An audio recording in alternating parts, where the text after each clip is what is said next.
దశాబ్ద కాలంలోనే ఒక సస్యశ్యామల సిరి సంపదల దృశ్యాలను ఆవిష్కరించే నాయకత్వం మా పార్టీకి ఉన్నది, ఈ రాష్ట్రానికి ఉన్నదని గర్వంగా చెప్పుకునే పరిస్థితి.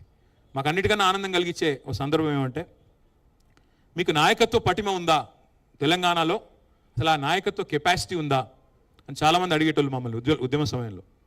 కానీ కేసీఆర్ గారి నాయకత్వం చూసిన తర్వాత మాకు కూడా ఇట్లాంటి ముఖ్యమంత్రి ఉంటే బాగుండు అని ఎవరైతే మీకు నాయకత్వ పటిమ ఉందా అని అడిగిన వాళ్ళ నోటెంబడే మాకు కూడా ఇలాంటి నాయకుడు ఉంటే బాగుండు అనే మాట అనిపించగలిగామంటే that is KCR, that is BRS, that is Telangana.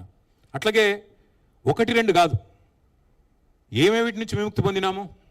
Nalgonda జిల్లా ఫ్లోరైడ్తో తల్లడిల్లిన జిల్లా, లక్షల మంది బొక్కలు వంకరపోయిన జిల్లా. అంతకుముందు పరిపాలించిన గొప్ప గొప్ప పాలకుల వల్ల, పక్కన కృష్ణానది ఉన్నా కనీసం నీళ్ళు ఇవ్వలేని అసమర్థత వల్ల బొక్కల్లో మూలుగు చచ్చిపోయిన జిల్లా నల్లగొండ జిల్లా. అట్లాంటి నల్లగొండ జిల్లాకి శాశ్వతంగా ఫ్లోరోసిస్ అనే దరిద్రం నుంచి విముక్తి ప్రసాదించింది కేసీఆర్ గారి నాయకత్వం, మిషన్ భగీరథ అనే కార్యక్రమం ద్వారా. మగ్గాల మీద మరణ మృదంగం మోగేది తెలంగాణలో, సిరిసిల్ల కావచ్చు, జమ్మికుంట కావచ్చు, గద్వాల కావచ్చు, పోచంపల్లి.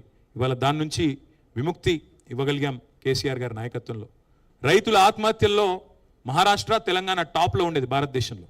అట్లాంటి పరిస్థితి నుంచి చివరికి టైమ్స్ ఆఫ్ ఇండియా అనే పత్రిక రాసింది, lowest suicides in the entire country, farmer suicides Telangana అని చెప్పే పరిస్థితి తీసుకొచ్చింది కేసీఆర్ గారి నాయకత్వం.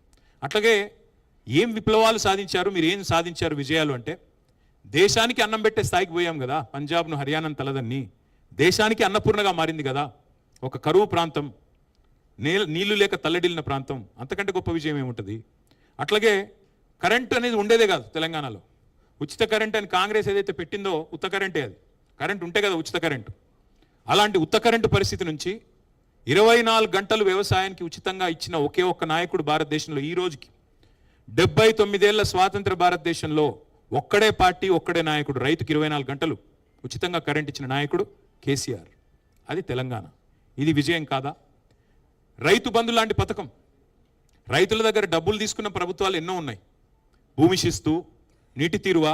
కానీ ఒక భూమిపుత్రుడుగా, ఒక రైతు బిడ్డగా, రైతు కష్టం తెలిసిన బిడ్డగా, రైతుగా కేసీఆర్ గారు రైతు బంధు అనే ఒక విప్లవాత్మకమైన పథకాన్ని తీసుకొచ్చారు. మేము అది ఎన్నికల్లో హామీ కూడా ఇవ్వలేదు. మేము ఎకరానికి 10,000 రూపాయలు ఇచ్చి 72 లక్షల మంది రైతుల ఖాతాల్లో 73,000 కోట్ల రూపాయలు వేసిన ఒకే ఒక్క నాయకుడు భారతదేశంలో కేసీఆర్.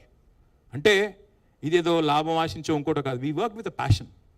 తెలంగాణని మేము ఒక ప్యాషనేట్ జాబ్గా, ఒక టాస్క్గా తీసుకున్నాం తప్ప, ఒక బాధ్యతగా తీసుకున్నాం తప్ప